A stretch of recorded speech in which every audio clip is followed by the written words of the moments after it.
welcome back to another video. Dave here from the Bear Pit TV, here to do a Swansea City preview. Now, Elliot was going to do the preview, but he's probably not in the best condition to do it, as you can probably see from this. Elliot here from the Bear Pit TV. I can't even speak, why am I trying this? So because he's not able to do the preview, he's asked me just to come on and do the quick video for him. So, we've got Swansea this weekend. Now, it feels ages since we've actually been back at the Brit. It's been probably 3 weeks now since we've been, because we've had this international break. There's some events in that international break that maybe many Stoke fans don't really want to talk about, mainly the Jack Butland thing. We've done a whole video about that. We don't really want to talk about those events, really, because it's not particularly the greatest of news. But we did have an away trip to Watford. I went down there, so it's been ages since we've actually been at the Brit. And since the last time we played there, we've got even more injuries to add to the list. It seems like it's just endless, the amount of injuries that we've had this season.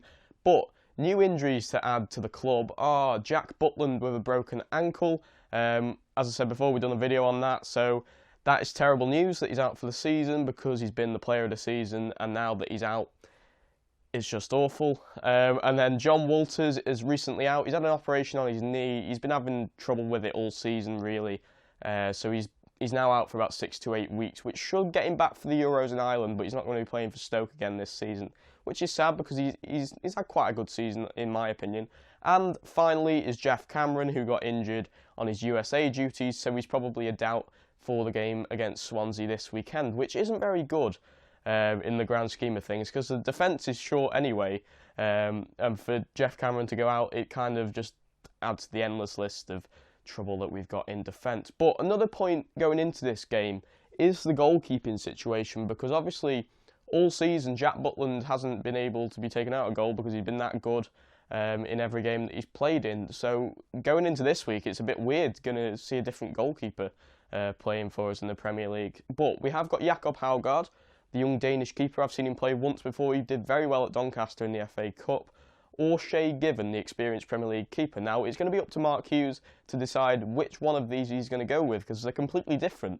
The inexperienced Haugaard, but he's young, he's thriving to get into some Premier League football. Or you've got Shay Given, who's really experienced in the league, and is trying to get into that Ireland squad for the European Championship. So that's something that Mark Hughes has got to decide going into this game. And I want you to tell me who you think should start in goal. Let me know by telling me whether Haugaard or Given should start tomorrow in goal, because I want to know what you think, because it's quite an interesting debate, this one. But for me, the lineup would be Haugaard in goal, because I think he deserves some time, and now especially with Butland out, we need to try and give him that for the last sort of 6-7 games. Then I go with the back four of Bardsley, Muniesa, Volscheid and Peters, because it looks like he's going to be back in and he should be fit again.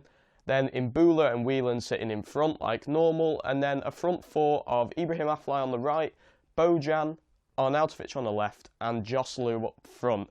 Now, I'm not the biggest fan of Joselu, as you probably can tell, but he did very well at Watford, took his goal extremely well as well. It was a very good finish from him, so he should deserve to start up front against Swansea to see what he can do, because he hasn't really had that run of games this season, and he hasn't really shown what he can do, so I think he should start up front as well. But in terms of Swansea, they haven't had good form lately. They've only won 2 out of 8, so this is a great chance for us to be thinking, yeah, we can pick up another 3 points. But with injuries, we don't know whether we're going to be up there for the European positions, but if we just keep winning games, we're definitely going to be up there. So I think this is a great game for us to get 3 points, because they've got key players out. Andre Ayew was confirmed to be out of the game as well, so that's a big miss for them. He's arguably their best player.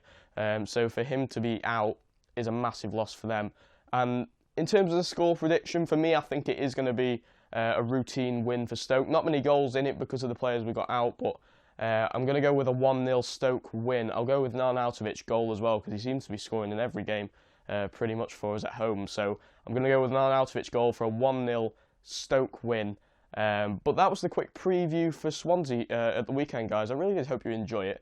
But remember to watch Saturday's video, because we've got a massive announcement to bring you at the end of that video. So at the end of the matchday video tomorrow, stay tuned right to the end for the massive announcement. But yeah, that's it from me. So remember to like, comment and subscribe if you're new and do enjoy the content. And as always, Cheers for watching, everyone, and welcome back to another video. My name is Dave from the Bear Pit TV, and this is a quick reaction video to the sad news that we heard yesterday night.